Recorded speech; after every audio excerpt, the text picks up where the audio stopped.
Hello class, hello friends, सभी लोग कैसे हैं? आई होप सभी अच्छे होंगे। आज मैं जो बात करने वाला हूँ वो मैथ्स का टॉपिक नहीं है, लेकिन जैसे कि मैंने पहले सीबीटी के बारे में एक वर्कशीट बताई थी, उसी से रिलेटेड कुछ टॉपिक है जो हमारी लाइफ में काम आता है, मतलब मुझे बहुत काम आया है। और वो टॉपिक क्या है आप देख सकते हो। अभी इससे पहले एक चीज़ सुनो, क्या है टॉपिक। देखो, मैंने आपको वर्कशीट पहले बताई थी, उसमें ए बी सी डी और ई ये कॉलम बने थे। जो बी वाला कॉलम था, जो ए के बाद आता है, ए मतलब एक्टिवेटिंग इवेंट, उसके बाद जो बी था, बी मतलब बिलीफ या थॉट्स जो हम देते हैं उस सिचुएशन में, जो कि एक्टिवेटिंग इवेंट वाली जो सामने आती है, ठीक है ना। तो बिलीफ में मैंने आपको बताया था कि हम डिसफंक्शनल थॉट्स देते हैं खुद को।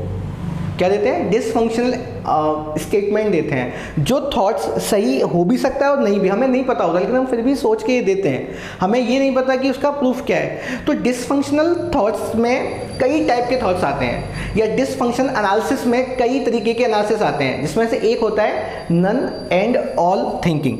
ठीक है, मैंने क्या बताया आपको कि जो वर्कशीट थी सीबीटी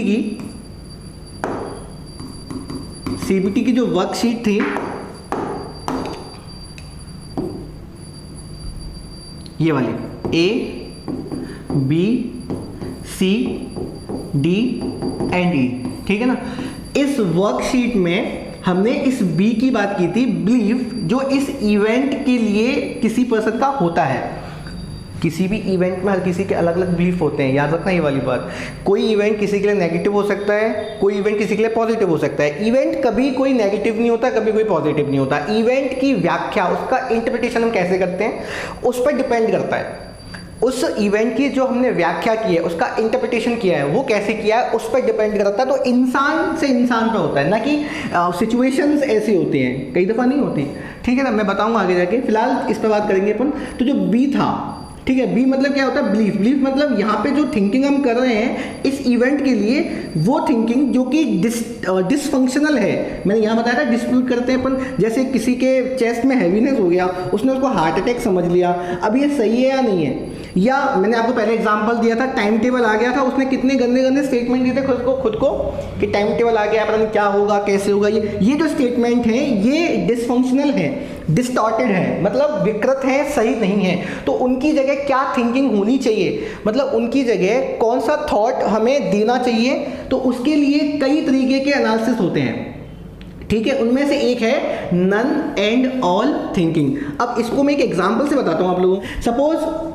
आप हो, ठीक है, बड़ा अच्छा सा एग्जांपल है, आपसे कनेक्ट कीजिए, खुद से रिलेट करना। क्या एग्जांपल है? सपोज ये आप हो, ठीक है, आपका सपोज 10 बजे एक मीटिंग है या ऑफिस टाइम है, आप लोग घर से निकलते हैं, ठीक है, इस उम्मीद में कि मैं मीटिंग पे टाइम से पहुंचूंगा, टाइम पे जाना ज़रूरी भी है, ठीक है। आप जाते हैं एंड क्या होता है, बीच में इतना ट्रैफिक मिलता है ना भाई, क्या बताएं, इतना ट्रैफिक मिलता है कि पूछो ही मत। और आपकी बाइक या आप जिससे भी जाते हैं, अगर ज़्यादा पैसे वाले हैं तो ऑब्वियसली गाड़ी से जाएंगे, तो आप जाते हैं तो वहाँ रुक जाते हैं, अब गाड़ी आपकी फंस जाती है, आप ट्रैफिक में अटक जाते हैं, स्टक हो जाते हैं। अब उस सिचुएशन में आप खुद को क्या बोलेंगे? क्या बोलते हैं हम खुद को? कुछ ऐसे स्टेटमेंट बोलते हैं कि एक तो लेट हो गए, टाइम से नहीं पहुंचे, तो क्या एक अनईजीनेस आती है, नहीं आती है? तो क्या बोल जाते हैं हम उसमें, हम खुद पे ध्यान भी नहीं दे पाते कि हम क्या बोल रहे हैं खुद से। तो उसमें हम क्या बोलते हैं कि अरे आज तो लेट हो गए, पता नहीं क्या होगा, आज तो मतलब पूरा दिन ही खराब हो गया, पूरा की पूरा दिन ही खराब हो गया, ऐसा स्टेटमेंट, ठीक है। क्या है? पूरा दिन खराब हो गया, ठीक है। मतलब ये एक इवेंट हुआ था, इस इवेंट को लेके हमने एक लाइन बोली, पूरा दिन खराब है, पूरा दिन। अब तक आया भी नहीं पूरा दिन, सिर्फ 2-3 घंटे। अभी सुबह 7 बजे जगे थे, फिर 10 बजे जाना है, तो अभी 2-3 घंटे ही होने वाले हैं, ज़्यादा टाइम हुआ कहाँ है। और 10 बजे के बाद दिन तो बाद में स्टार्ट होगा ना, तो पूरा दिन कहाँ से खराब हो गया। तो अभी तो पूरा दिन निकला ही नहीं है, पहली बात तो। और यदि निकलेगा भी तो आगे बहुत कुछ अच्छा भी आ सकता है ना, आपको क्या पता गलती आने वाला है। मतलब एक छोटा सा इवेंट, आप उसको क्या बता रहे हो कि पूरा दिन खराब है। मतलब या तो सब कुछ सही होना चाहिए आपकी लाइफ में, सब कुछ 100 में से 100, यदि एक भी खराब हो गया ना, एक भी सिंगल डॉट यहाँ पे है ना, तो इसको तुम देखते ही नहीं हो, या इसको हम देखते ही नहीं हैं, हम इसी को देखते हैं। और इसकी वजह से जो चीज़ अच्छी होने वाली होती है या अच्छी हो चुकी होती हैं, उनको क्या करते हैं, निगलेक्ट कर देते हैं, वहाँ फोकस ही नहीं जाता हमारा। सपोज मान के चलते हैं सुबह से शाम तक आप एक दिन निकालते हो, शाम को आपका एक इवेंट था, या आप कहीं जाते हो, किसी से मिलने जाते हो, कोई भी काम था उसमें यदि आपको ऐसी प्रॉब्लम आती है ट्रैफिक वाली या कोई भी प्रॉब्लम आती है और आपने बोल दिया कि मेरा पूरा दिन ही खराब हो गया, आज का तो मज़ा ही नहीं आया, आज का दिन सुबह से ही पूरा खराब निकला है, तो आप एक बात सोचिए, कई मोमेंट ऐसे हुए थे जो अच्छे भी थे, बहुत सारे मोमेंट थे, लेकिन आपने उन पर फोकस ही नहीं किया। देखो आप एक चीज़ देखो, 100 मोमेंट सपोज एक दिन में होते हैं, 100 मोमेंट होते हैं, उनमें से यदि 2 या 3 या 10 खराब भी हो जाए तो कितने बचते हैं? 90। ये तो सही थे ना, क्या ये भी खराब थे क्या? लेकिन नहीं, ये 10 खराब हैं तो कंप्लीट ये भी खराब है। देखो जब आप ऐसा बोलते हो ना कि कंप्लीट दिन या पूरा कुछ भी बोल दो, 2 दिन या 3 दिन सबके लिए बोल दो, मैं इसकी बात कर रहा हूँ तो एक दिन का लेके चल रहा हूँ, आप पूरा 1 साल भी ले सकते हो, एक लाइफ भी ले सकते हो कि पूरी लाइफ खराब है, ऐसा ही बोल सकते हो, ठीक है। तो कहने का मेरा मतलब है कि जब आप ये बोलते हो कि पूरा दिन खराब है तो माइंड आपका ये एक्सेप्ट करता है कि सुबह भी ठीक नहीं था, 2 घंटे बाद भी ठीक नहीं था, और जो अच्छा था ना उसको भी क्या मानता है? गलत मान देता है। और जब ऐसी चीज़ मानेगा तो क्या फीलिंग होगी बताओ?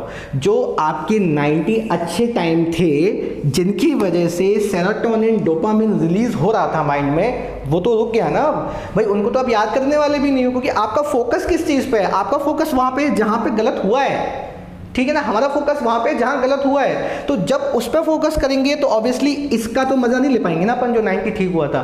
तो ये है नन एंड ऑल थिंकिंग, या तो सब कुछ ठीक होना चाहिए या अगर एक भी खराब है ना तो सब कुछ खराब है। ऐसे एक थ्योरम मेरे को याद आ गई जो कोसेट्स में है कि 2 सेट या तो डिसजॉइंट होते हैं या आइडेंटिकल बिल्कुल सेम होते हैं, तो उसमें भी ऐसा कुछ आया था, तो मुझे अभी याद आया, शायद बीएससी फाइनल के बच्चे इसको कनेक्ट करेंगे आपस में, ठीक है ना। तो ये चीज़ हो गई, ठीक है। तो ये क्या है? नन एंड ऑल थिंकिंग, सबके समझ में आ गई होगी। तो ये एक डिसफंक्शनल थॉट है, इसको समझना पड़ेगा आपको।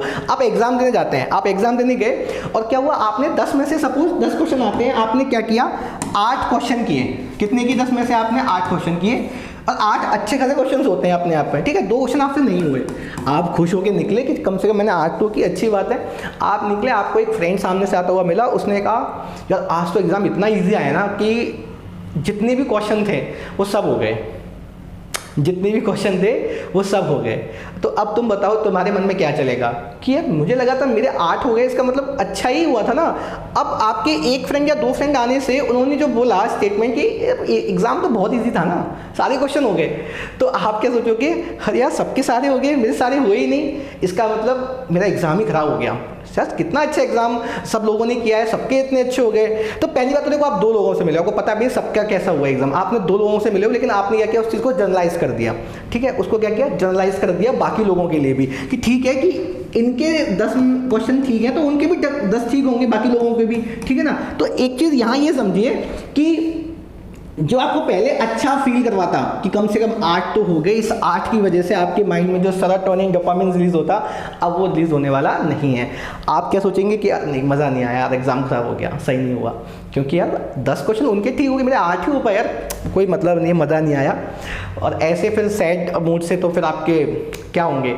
आपका जो डिप्रेशन है वही हाई होगा, ये तो कभी मिलने वाला नहीं है आपको, ठीक है ना। तो ये चीज़ नन एंड ऑल थिंग, या तो सब ठीक हो जाए पहले तो, ठीक है। ये चीज़ मैंने देखा है कि गर्ल्स में बहुत ज़्यादा पाई जाती है कि उनका पूरा एग्जाम ठीक होना चाहिए, बॉयज़ में इतनी नहीं होती, बॉयज़ तो सोचते हैं कि पास हो जाए उतना ही काफ़ी है, बट गर्ल्स में देखा है मैंने कि 10 में से 10 ठीक होने चाहिए। आधा नंबर भी कट गया ना, हे राम क्या हो गया, ये पूरा एग्जाम ही गलत हो गया। कैसे हो गया पूरा एग्जाम गलत? कैसे हो गया एग्जाम खराब? कैसे हो सकता है? नहीं हो सकता ना ऐसे। तो आप ये चीज़ों पे ध्यान दीजिए कि आप खुद को क्या स्टेटमेंट दे रहे हैं। आपके द्वारा बोले गए ऑटो सजेशन जो आप खुद को बोलते हैं ना, वो आपकी लाइफ पर बहुत बड़ा इम्पैक्ट डालते हैं, ठीक है ना। आप जो खुद को बोल रहे हैं ना उस पर ध्यान दीजिए, अपनी अवेयरनेस को ज़्यादा इंक्रीज कीजिए कि हम बिना सोच के कुछ भी बोल देते हैं। एक्चुअल में जो रियलिटी है वो तो बोलिए, चलो ठीक है 2 क्वेश्चन नहीं हुए उसका ठीक है वो देख लेंगे, लेकिन 8 तो हो गए ना, वो तो रियलिटी है ना, उसको तो बोलिए कि 8 मतलब होता है 80%, तो वो तो हो गया ना, उसको बोलिए। तो ये है नन एंड ऑल थिंकिंग। तो इस पर ध्यान देने की आवश्यकता है हम सभी को, इवन मुझे भी बहुत है, ठीक है। हम सबसे गलतियां होती हैं, तो मुझे कहीं मिला था, सोचा मैंने आपको बता दूं। आगे भी कई डिसफंक्शनल थॉट्स आएंगे, उनके बारे में बात करेंगे, जिसमें माइंड रीडिंग भी बहुत बड़ा डिसफंक्शनल थॉट है या डिसफंक्शन एनालिसिस है, ठीक है ना। एनालिसिस बोलेंगे, थॉट नहीं बोलेंगे, एक डिसफंक्शन एनालिसिस है, क्योंकि जब भी कोई इवेंट आता है ना तो हम एनालिसिस करते हैं उस इवेंट का, उसका हम विश्लेषण करते हैं कि वो ठीक है, मतलब वो जो इवेंट है वो हमारे लिए या तो पॉजिटिव होगा या नेगेटिव होगा, हम उसकी व्याख्या करते हैं उस वे में, ठीक है ना। तो व्याख्याओं में से एक व्याख्या है नन एंड ऑल थिंकिंग, तो ये वाली बात याद रखें। आगे मिलेंगे किसी अलग डिस्फंक्शनल एनालिसिस के साथ, तब तक के लिए ध्यान रखें और इसका भी ध्यान रखें, ठीक है। Thank you.